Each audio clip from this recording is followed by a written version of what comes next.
Russ Mayo, who is assistant professor of English. I'll just tell you a little bit about his background. So he received his PhD in English studies from the University of Illinois at Chicago earlier this year, which doesn't seem really possible, but yet it is true. He was also a graduate student at a couple of different universities in North Carolina. He has a master's from University of North Carolina at Chapel Hill. And then he got his bachelor's degree from Eastern Michigan University. So that's a nice spread of schools there. There's also some, he directs our writing center right now here at PNW. And in fact, his dissertation was on writing centers. So he's a specialist in that area. He will also be taking over as our writing program administrator starting next year. So we're excited about that. And he brings a lot of experience, a lot of research to this work. The couple of things that I'll mention are that there is actual experience teaching middle school in the past. That was, I guess, primarily in North Carolina, but a little bit in Chicago as well. And then there's this, I think you'll probably tell us more about it, but it looks like what we're going to hear about today is part of an ongoing piece of research that you started while in grad school. Russell already has a number of publications and several things in progress. I'm not sure if something relates to this particular, but I'm sure this is going to result in some publications down the line. But anyway, we're very pleased to have him. And with that, I'll turn it over to you. Thank you. Thanks, Paul. Thanks, everyone. Thanks to Paul and Mita in particular for inviting me and encouraging me to present in my first semester here. I appreciate the opportunity to share some of my work and to make some connections with people digitally, of course. And I also wanted to thank both Jesse and Bethany for presenting in the previous talks for the speaker series. And their talks are fascinating, and you'll be able to find them on YouTube as well. And I think there's some interesting connections between what I'll be talking about and Jesse's topic on sort of the science fiction reality that we live in today, and Bethany's talk on trauma and narrative. And I think there's some interesting connections between those in that were in no way planned, just happened to be the way that they all turned out. So I encourage you to check those out too. My talk in particular is really about teaching climate change, both in English classrooms or English language arts classrooms at the secondary level, but also in English education classes, and in particular some classes that I've taught and some work that I've been doing with my students and former students along those lines. And I will continue teaching some English education courses around these topics in the spring. So students who are taking classes with me will be learning about some of these things as well. And I think the talk is of interest for anybody who is engaged with the humanities, anyone who's engaged in education, and anybody who's interested in the environment as well. And really what I find fascinating is the connection between those three areas in kind of disparate fields of study.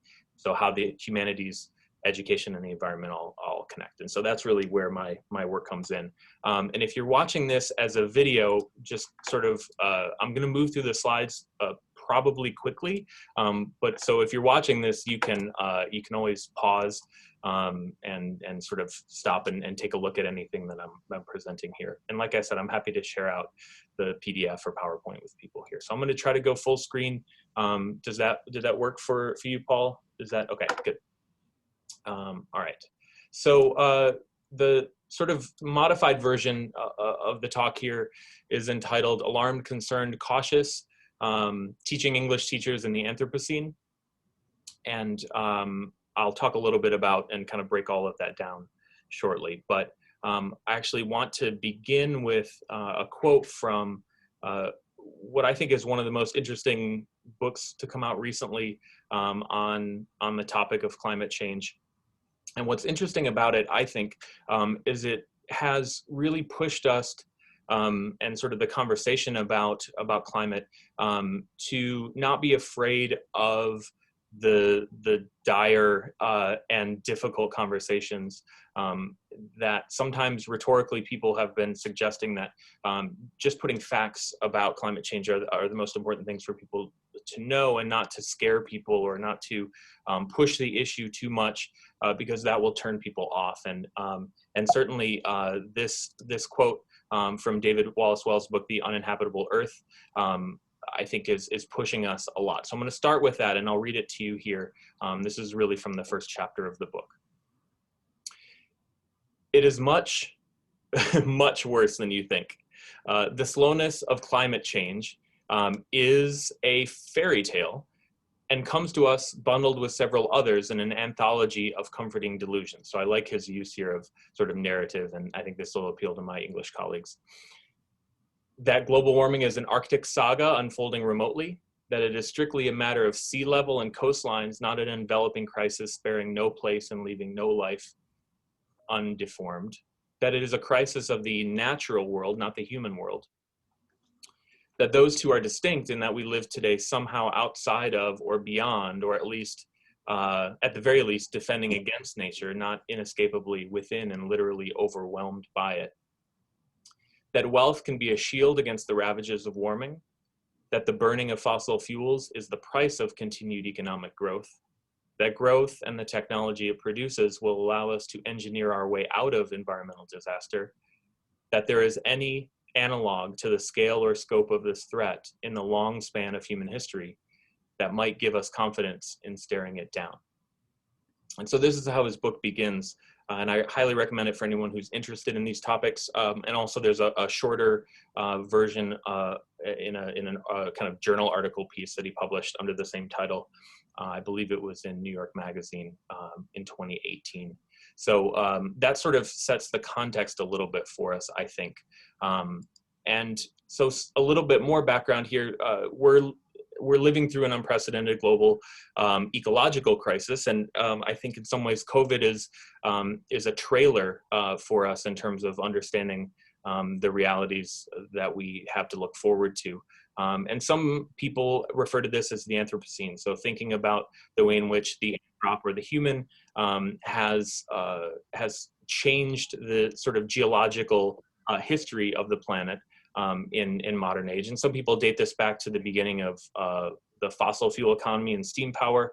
And some people date this to, starting at the advent of the nuclear era. But regardless, it is definitely a debated term and a concept, but the whole idea, again, sort of thinking about it rhetorically, is that it's putting human beings in a position of power over the entire planet in a way that we've really never experienced or had before, and also something that once we've unleashed the Anthropocene, it's something that is sort of hard to put back in the bottle. So climate change is probably one of the most dangerous symptoms of the Anthropocene, but it is just one of them.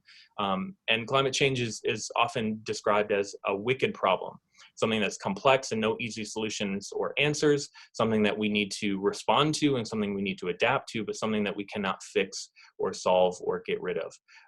Even stopping global warming at 2 degrees Celsius, which is what the Paris Climate Accords try to do, still guarantees droughts, famines, flooding, heat waves, sea level rise, mass migration on a scale unseen throughout human history, and one that I'm not sure we're prepared to deal with politically, socially, or psychologically.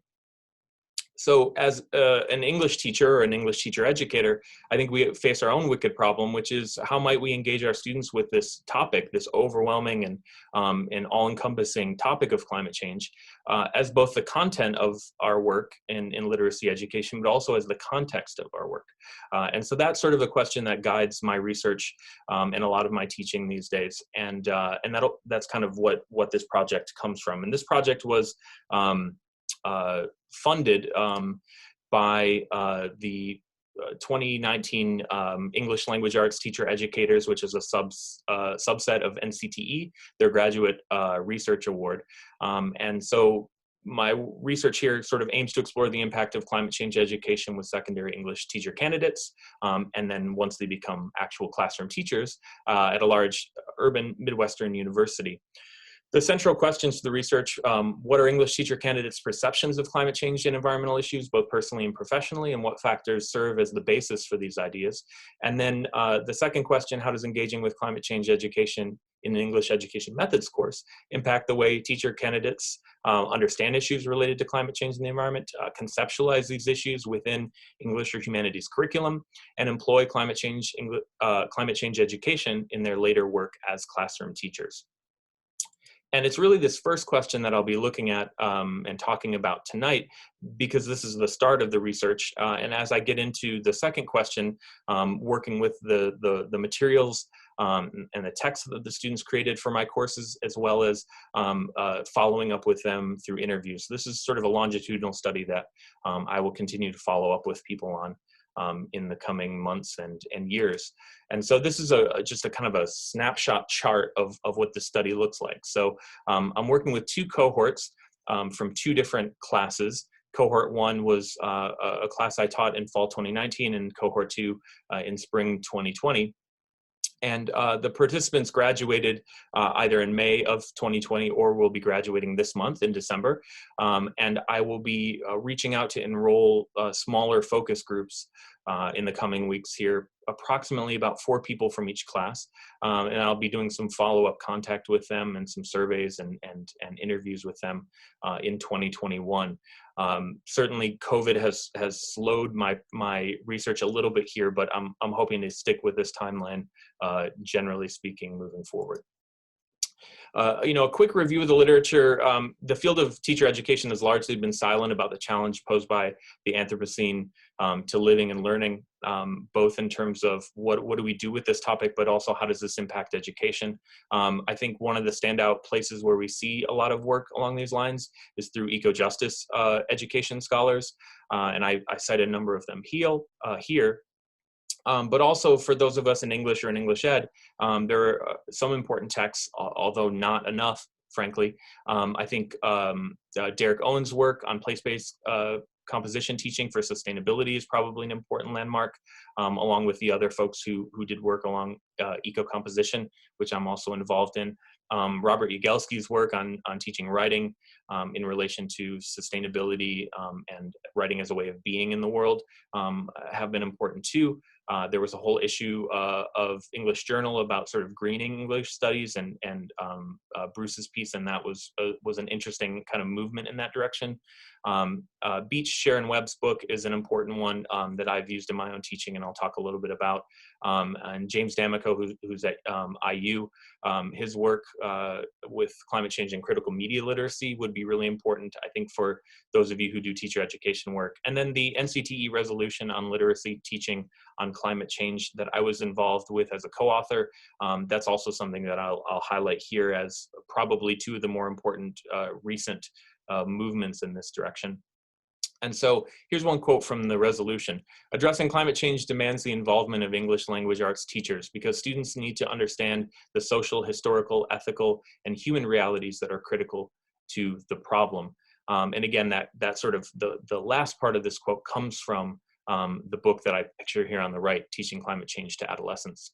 And really the point here, and what eco-justice education folks have really, I think, made an important point about, is that that climate change is more than just a scientific or technological problem. It really at root is a cultural problem. And that is something that we are very familiar with in the humanities. It's also a problem of discourse and language, and a problem of communication.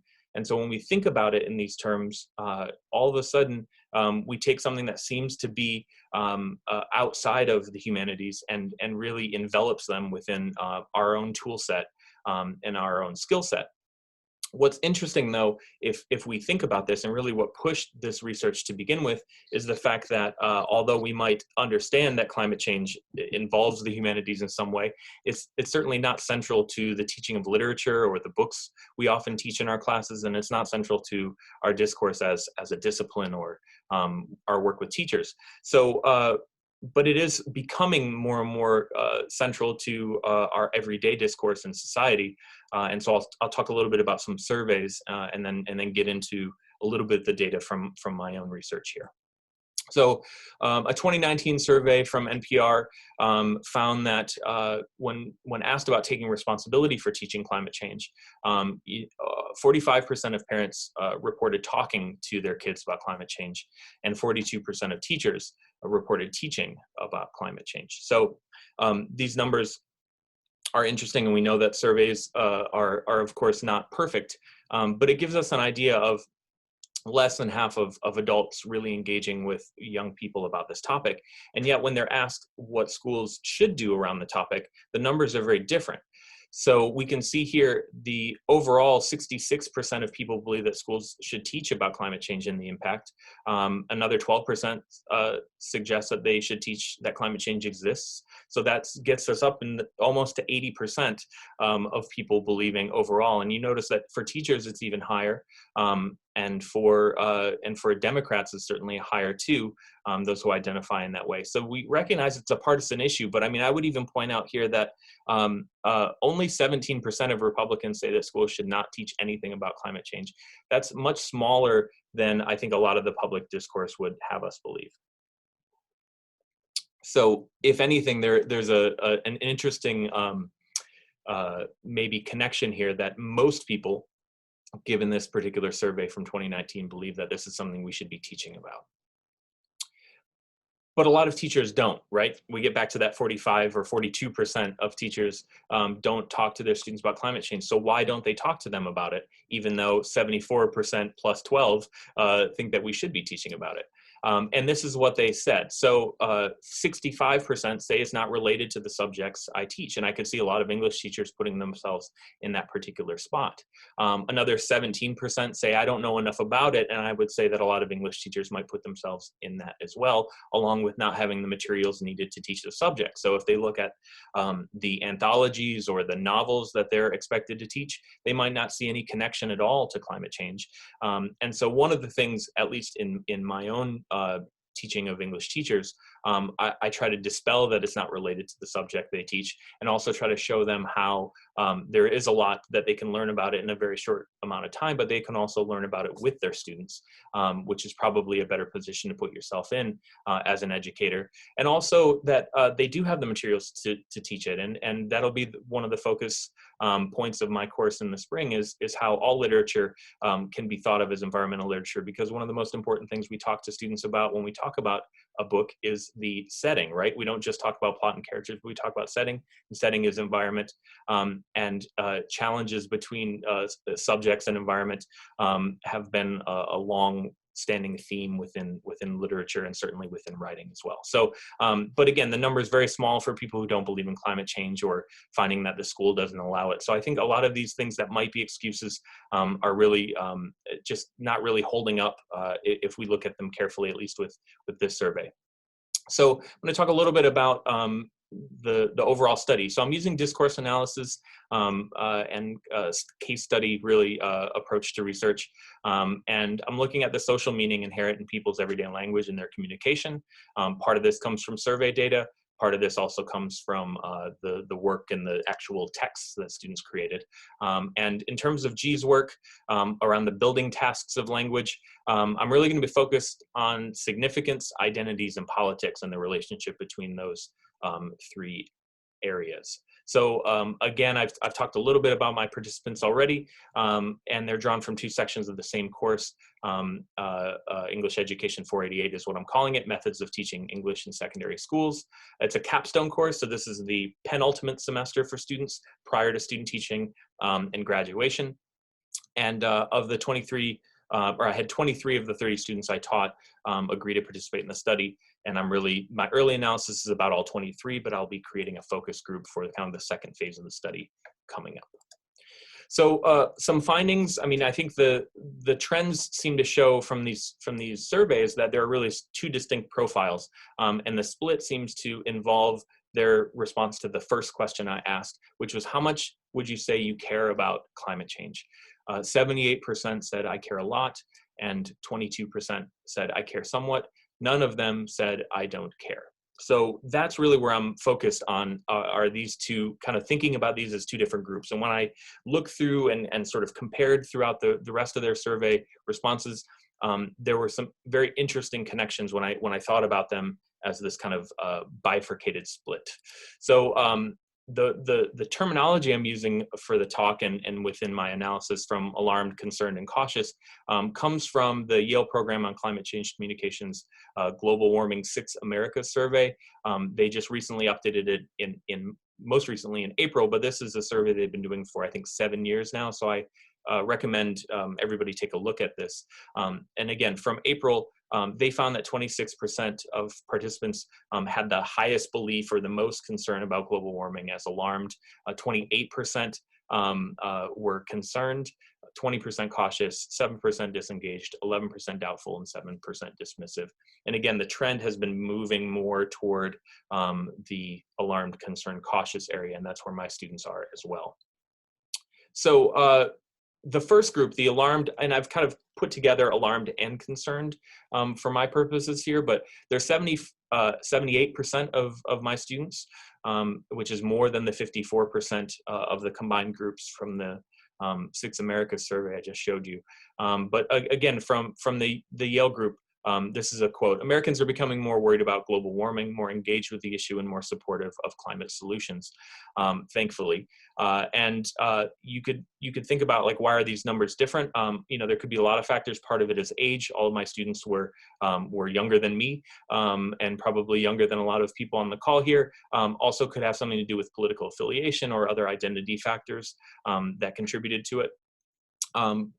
Not representative of the wider American public, but they are a representative sampling of over 80% of the recent graduates from this particular teacher education program. So they do give us a good sense of who these future English teachers are. Here's some quotes and a little bit of data here from the survey, again, from this majority opinion of those who are alarmed or concerned. 100% said that they care a lot about climate change. 96% said that they know a little about climate change. 67% said they often speak with others about climate change. 100% said that human decisions and behaviors have contributed the most to climate change and environmental destruction. This is from an opinion question. And again, from the opinion question, the best ways for the public to deal with the climate crisis would be to talk about it, even if it's frightening, and to advocate for system change before it's too late. 100% of them agreed with those 2 points. And 89% believe that we should advocate for major social change to human society before it's too late. 100% said schools have a responsibility to teach about climate change, and 94% said English teachers should teach about the topic. So this is from a pre-course survey. So they took this on day 1 of my course before they even learned about how climate change relates to English education, and how they might actually do some of this teaching in their own classes. So this gives you a sense, again, this is the majority of the students walking into the class have a very strong kind of alarmed or concerned profile. And what I'm really interested to see is how does this shape out in the work that they created for the course, but more importantly, how does this shape out in 6 months or in a year or in 2 years when they're actually in their own English classrooms? Does any of this have an impact, both what they thought about climate change from the beginning? Does this continue? And I'll be giving them this exact same survey before I interview them, but also are they able to do some of this work in the classroom? Or do they find a tension between their work as an English teacher or within the sort of institution, or the expectations for them between students and parents and communities? Or is this minimized for them based on a lot of other factors that we saw in that previous NPR survey? Again, in terms of significance, I think it's very clear that there's a high level of significance around this issue. In identity, they're identifying themselves more with an environmentalist position. And in terms of politics, I mean, they're suggesting more of a green political orientation, and the role of citizen teachers in defending this as a social good and the threat of the problem. I want to talk a little bit more about the cautious group here. So this would be 22% of the students from my class, which is very similar to what we saw in the 6 Americas survey. Again, they reported sort of a moderate or mixed opinions about the causes, the impacts, and actions. They're on the fence about climate change. So people who are cautious are still making up their minds. They're not quite sure. They have low issue involvement. which means that they don't have strong opinions about what, if anything, should be done. But they're also generally distrustful of extreme or partisan positions, both at the alarmed end, which we saw on the left side of the Six America survey, as well as the dismissive side. So they don't identify with either of those, and they're in fact turned off by them. So what I'm really interested with this group is how did students from this group relate to other students in class who might be in that sort of alarmed position? How do they relate to our discourse in class, which might be more skewed in that direction? Certainly we weren't ever dismissing climate change in class, but also in any way, does this group, do they continue from that cautious position as they move forward into their classrooms? And I would assume cautious teachers might not teach about climate change because of that caution, right? They may stay out of it, or do they change their opinion at all? Was the class and the discourse of the class and the readings we did meaningful in some way to change their opinion? Did they become more or less trustful about this topic and more interested in it overall? And again, here are some points about this group. So all of them said that they care somewhat about climate change. All of them said they know a little bit about climate change. Most said they rarely or never speak about it with others, which I think is a really important thing and is much higher for this group than the other group. A lot of them did say we should talk about it even if it's frightening, and many of them also said they would advocate for system change, but that's only 60% of the group. If you recall, in the last group, it was 100%. And also advocating for major social change before it's too late, 80% of them actually thought this. Now we're looking at a much smaller number, so these numbers might be a little bit misleading, but 80% said schools have a responsibility to teach about climate change, and 60% said English teachers should teach about it. So again, much more cautious about the role of English teachers. But this is an important one. 100% of them said they had never learned about climate change in an English class before. Whereas in the other group, it was much more 50-50, where some of them had, mostly in college, most of them hadn't learned about it in high school, but some of them had talked about it in high school in terms of, reading about the different debates or maybe weighing in on a controversial issue, but none of them had really studied it in the way that we engage with it in my class. And again, the significance, they care a little, moderate level of significance, no clear identity, more of a wait and see approach, and certainly politically, they are interested in the change that is required, but they're certainly less likely to assert the social necessity of those kind of changes. So in terms of a conclusion, like most Americans, most English teachers are alarmed, concerned, and or cautious about the climate crisis. But most of the teacher candidates I work with were alarmed and concerned, and they view climate change as an enormous problem requiring systemic change. And that was all prior to the course, where we spent the entire semester talking about the relationship between English education and climate change. So what's yet to be studied is how individuals from both groups, the alarmed, concerned group and the cautious group, responded to climate change education in my class. And also, how did these teachers respond to the texts and discussions and the work we did together? How did they create their own climate change curriculum materials for the class, and what did those look like? And if or how they teach about climate change in their future English classrooms. And I'm going to close with a brief note, like I often do, from David Orr. I encourage you to look at his piece entitled "What is Education For?" You can Google it and it's available there. But Orr makes a point that all education is environmental education. So even if we do not speak about the environment at all in our classes, that is a form, an impoverished form, but a form of environmental education. To ignore it and to not acknowledge it with our students. And Orr also makes the point of saying that it's not an education in general, but education of a certain kind that will save us. More of the same kind of education will only compound our problems. And that's something that I try to express in my classes with students as well. So way too many references, and here's my contact information. Thank you for listening and for joining me. Thank you, Russ. Round of virtual applause, folks. Let's see, I guess I have to see it. Okay, there it is. There's the clap icons that I was searching for. Great. Well, now we're going to move into about 20 minutes or so of discussion and questions. I see that Jesse Cohn has already put out a question. So I don't know if you want to enunciate that or just read it back. You know, I was going to plug, before we even do that, I was going to plug your course, Russ, in teaching literature in secondary schools, which is happening this spring. And will this topic come up in that class? So yeah, the whole course, English 492, the whole course is revolving around the environment in literature. So we'll be reading cli-fi short stories and young adult novels, and talking about how we might teach those in an English classroom, and going through lots of sort of pedagogical approaches.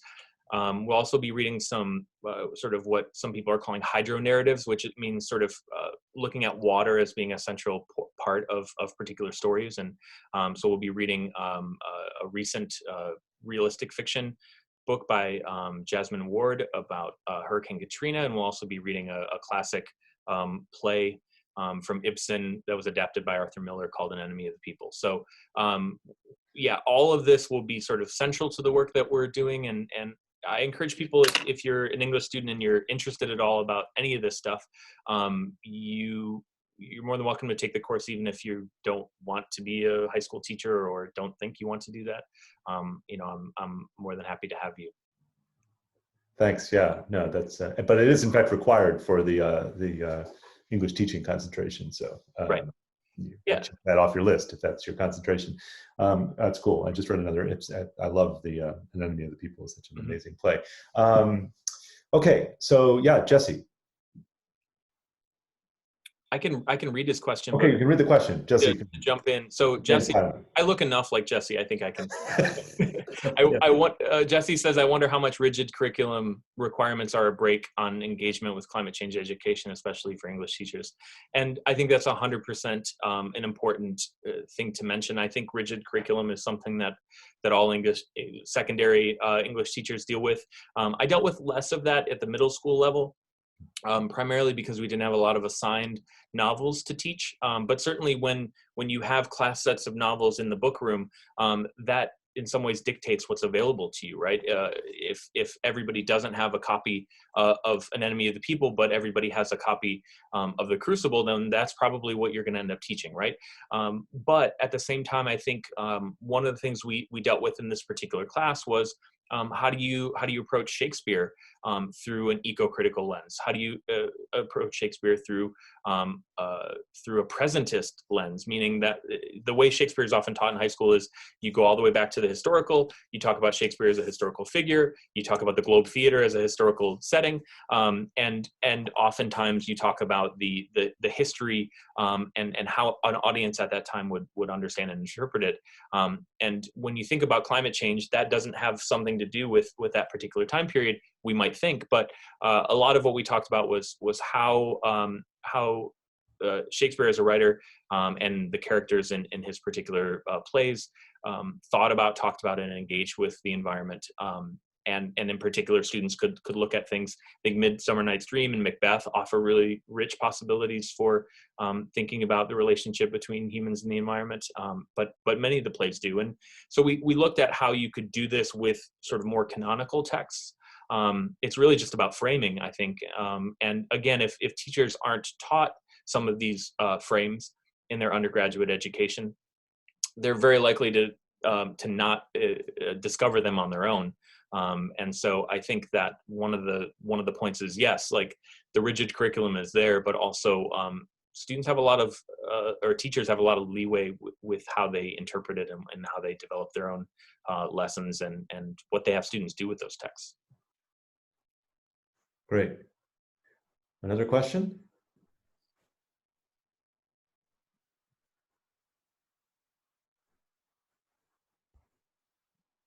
And just to add on to that, while people are thinking, one of my colleagues who wrote the book that I mentioned before, Alan Webb, likes to talk about and has recently written an article in English Journal about how Grapes of Wrath is a climate change migration story, right? Mm-hmm. So I think if we are willing to look at a lot of the things that we teach, we'll actually notice some differences. You can think of Their Eyes Were Watching God as similar to the Katrina story that I'll be teaching, right?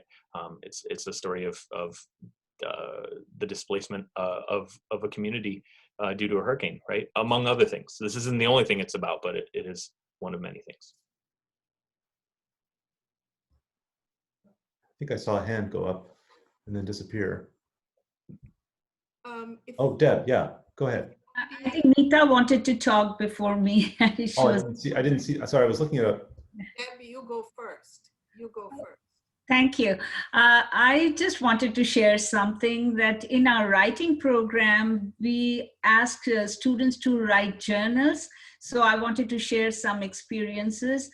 Sometimes I ask them to write about what do we take for granted, like restroom or bathroom, because in the Western part of the world, it is taken for granted we have a restroom, where in India and other developing nations, it is a huge problem and it is a cause for water pollution in most of the areas. So sometimes journal writing and free writing in writing programs, I think we can incorporate the idea of climate change through some nuances, I think, like which part of your ice cream cup is not recyclable. So many of them, they don't know that. So some of, while they start writing them, they start thinking about those things. So I just wanted to share that sometimes in writing program, we can use some free writes and journal writing, and we make them think about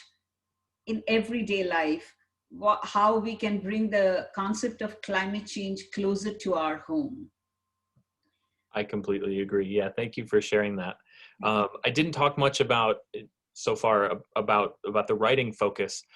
This particular course, so this was after students had taken an introduction to English education course, as well as a teaching of reading and a teaching of writing a methods course. So this was a course really about curriculum development, but also, like most of the English Ed methods courses I've done, there's a lot of modeling that we do along the way, so that the students kind of they do the writing themselves before they talk about how they might teach it, for example. And so the way that the course started was through place-based writing and having students think about a particular place that is meaningful to them. And then digging into some sample texts and model texts of other authors their age who do that kind of writing as well. And a lot of what came up in those readings were things, having students really dig into the taken for grantedness, the everydayness of the places and that we inhabit or that we love, or and it was both a great way to create community within the classroom at the very beginning by sharing those stories, but also to see how many, number of the students wrote about places outside of the United States, and that offered a really great point of comparison, as you mentioned as well. And then also it's just an entry point, because if we care about these places, then we actually, it becomes more meaningful when we talk about climate change, and that it will affect all of the places that we love and not just somebody's, beach house on the coast somewhere, right? But I like your point about what we take for granted, and particular, around the issue of water. I mean, climate change, most of the things we talk about in terms of droughts and floods, I mean, these are all water related issues, and sea level rise and all that. So water is probably one of the key factors around climate change to consider, and also something that is, essential to human life on a daily basis. So Mita, apparently you want to ask a question. I also see that Kelly Vaughn's hand is up. So Mita, then Kelly. I am curious, Russ, about the courses, and would like to chat with you some other time a little bit more about that particular group. My sense is that it's lack of information. That is to say, both in middle school, high school, and it's debatable whether you start from elementary or not. I suspect in Europe they do. And what Greta Thunberg was 16 or 15 when she started to ask the questions that she has been asking since.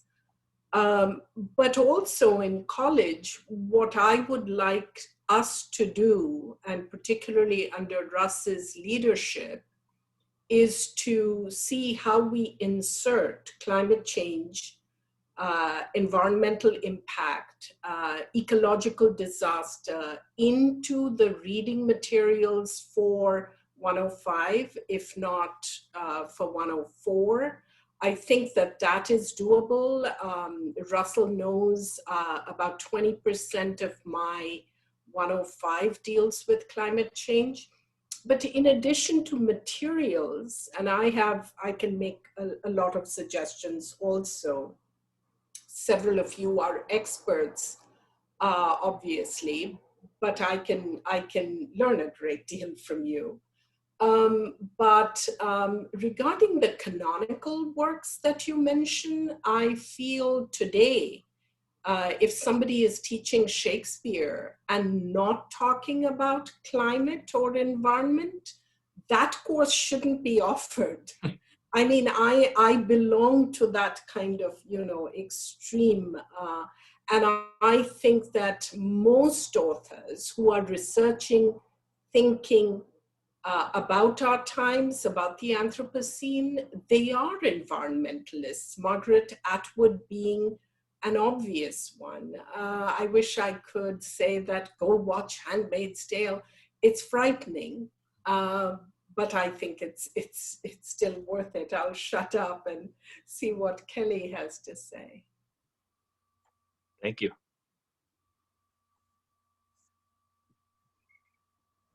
Russ, are you going to respond, or should I jump in at this point? I'm happy to. I think the lack of information point, Mita, I think is very likely true. Again, it's such a small group of the cautious folks that I really could focus on each of them as a case study, right? Because I don't think there's as much uniformity in their reasoning behind why they're cautious. And I think that there's a lot to learn from them, because I also think that too often when I'm talking about things like this at conferences, I'm talking to the people who are already alarmed, and my talk isn't convincing them of anything new.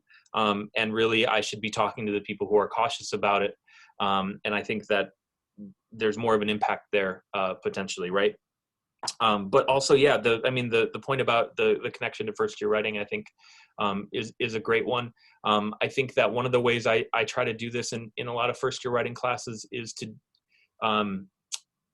to approach it through things that students, again, care about.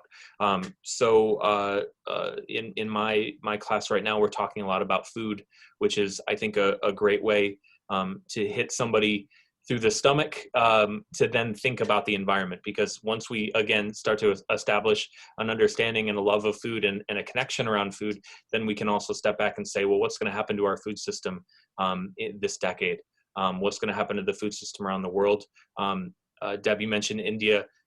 There's an incredible worker strike happening in India right now around by farmers, and there's a lot of potential with a new administration coming in around what they're going to do around food and agriculture around this topic. So there's a lot that we can think about. I also teach, one of the things in the course and that I'm teaching now is having students watch documentary films around food or sustainability of the environment as a way of teaching rhetoric, of teaching how discourse and persuasion happens, and what do we understand about a topic through something like a documentary film, which again is engaging as a medium for students, but then also taking them to some of these areas like climate change that they might not just naturally pick up on their own, and also to get them to think very deeply about how the message is being presented and how the audience is potentially conceived for that. So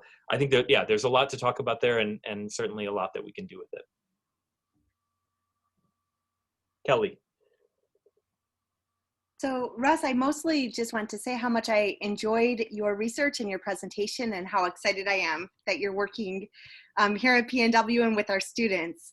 I'm intrigued. I'm working with freshman students, which I have not worked with in quite a while, and education students. And when I'm asking them to identify their philosophies of education, once they learn a little bit about what that means, many of them are identifying as activists and are entering the profession not to repeat the schooling that they have received in K-12, but really to try to impact social change. I appreciate so much your focus on that if we are not showing them how to reframe both classics that they're being asked to teach, but also to think expansively about the supplemental literature, that we're really not doing our job. Because then, even though they have these lofty goals when entering, if we're repeating the same types of curriculum that they've experienced in K-12, we're not helping them imagine something different, which is really why they're entering the profession, many of them, in the first place.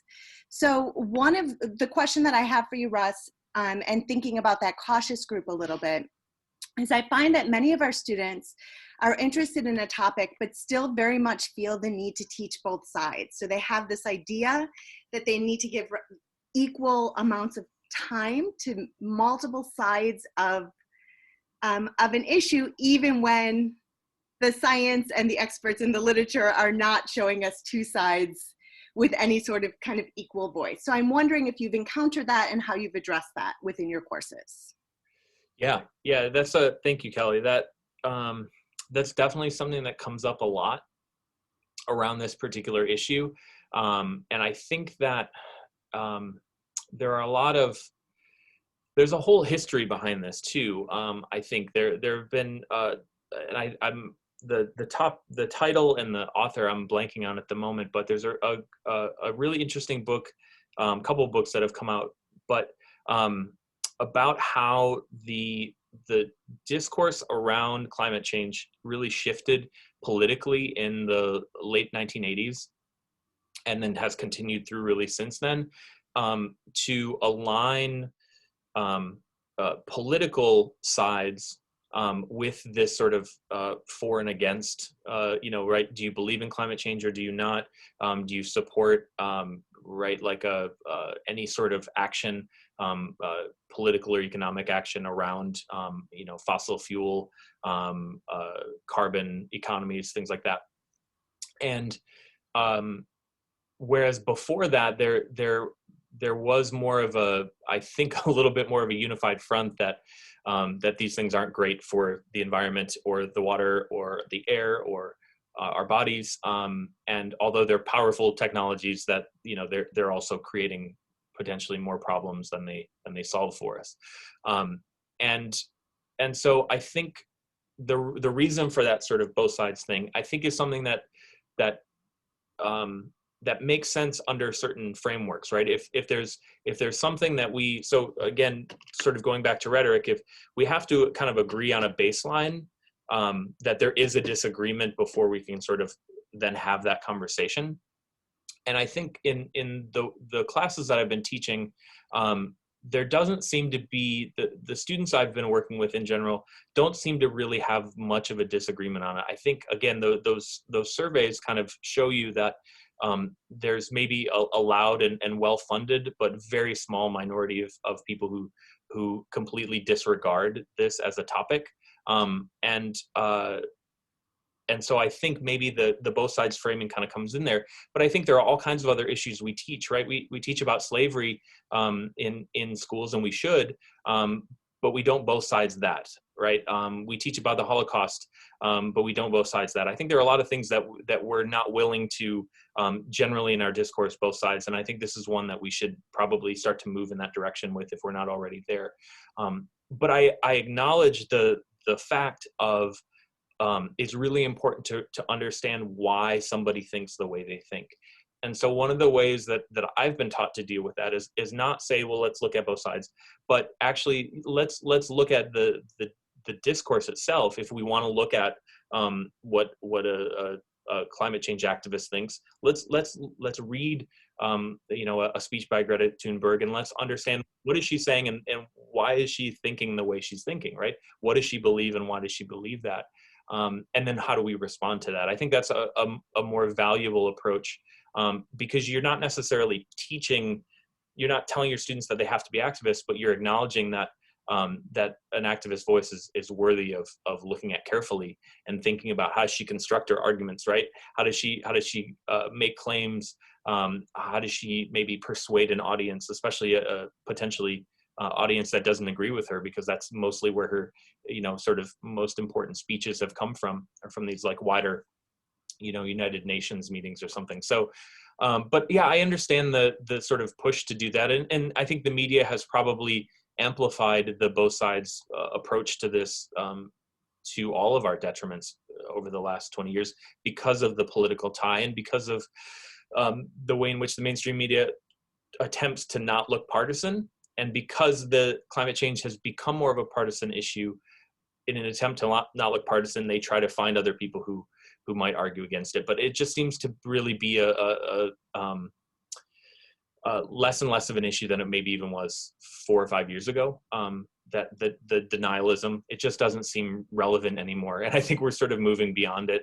I'm happy to talk more about that, but it seems like those students are probably, like you said, sort of echoing some of the things. And part of it is a defense mechanism too. Like the media, they don't want to be accused of partisanship. And again, that's understandable, but that's a whole nother thing. Like you've talked about having those students make connections at their schools, informing parents and administrators about what they're doing and why they're doing it and how it's related to the discipline, right? So again, a topic like climate change, a disgruntled parent might look at them and saying, why are you teaching about this in an English class? And you have to be very clear about how this specifically fits the standards that you're teaching and how about it directly relates to the topic and the focus of the particular course.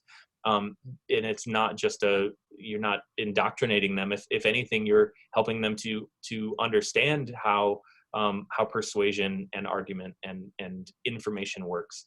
And that's the opposite of indoctrination. So I think part of it is just being very clear about how you're teaching and why you're teaching it. And that's something that it would be really great for all English teachers to be able to do.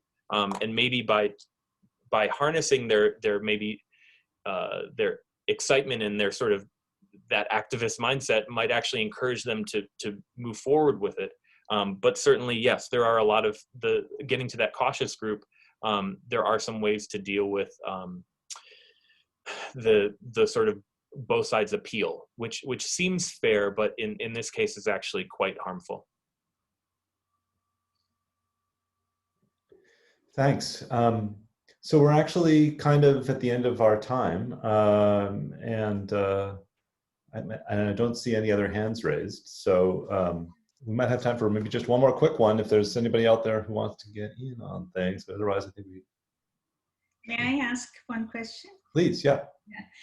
I just wanted to ask that how to address the point of not opposing partisan concept, but environment versus economics. Just as you say that the farmers in India are now protesting, but we know that these small fragmented land that they own, when they, after harvesting, they burn those dry leaves and bushes, which cause huge pollution all over north of India. On the other hand, if it goes to corporations, maybe those things will be alleviated. So there is an issue of how do you balance economics with environmental crisis, and how do we get a middle schooler to understand that thing?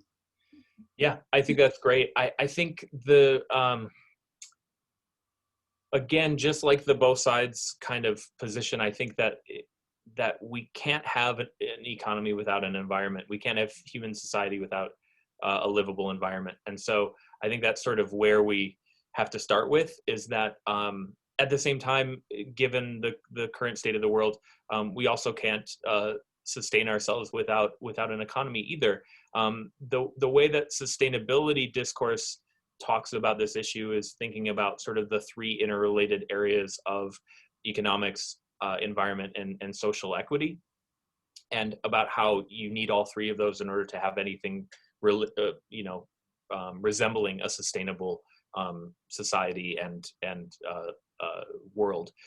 And so I think probably talking about the fact that they're completely interrelated, and getting back to the book that I mentioned before, An Enemy of the People. Really, the sort of the main characters in that book are two brothers. One is a scientist, and the other one is the mayor of the town, the small town.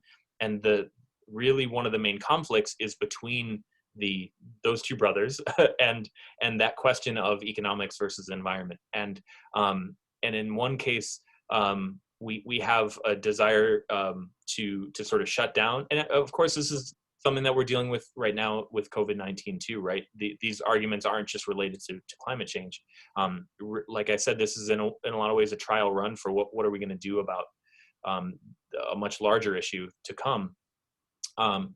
But the question is, you really can't have an economy without an environment that isn't that can sustain an economy. So I think you really have to think of that. And same is true of social equity, right? We can have an economy, but if it is disenfranchising and excluding large parts of the population, that's not sustainable either. So I think the best way to approach it is not an either or, but that both are necessary. And if one is harming the other one, then it's self-defeating.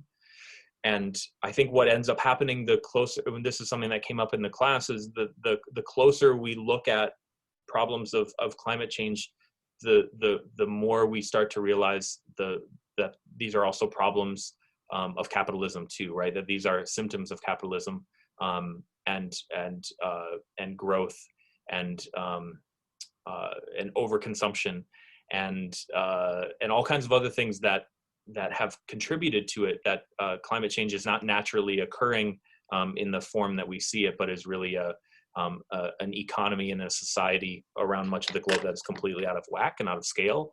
But yeah, in terms of the economy, we need food to eat. There are a lot of other things that we consume and buy and that contribute to the planet's destruction that we don't really need. And I think that's also something to think about. Thank you. Yeah. All right. Well, let's give another round of applause, such as it is in Zoom land, for Russ for this excellent and engaging talk and great discussion. Thanks for coming. Thank you. Thanks, everybody.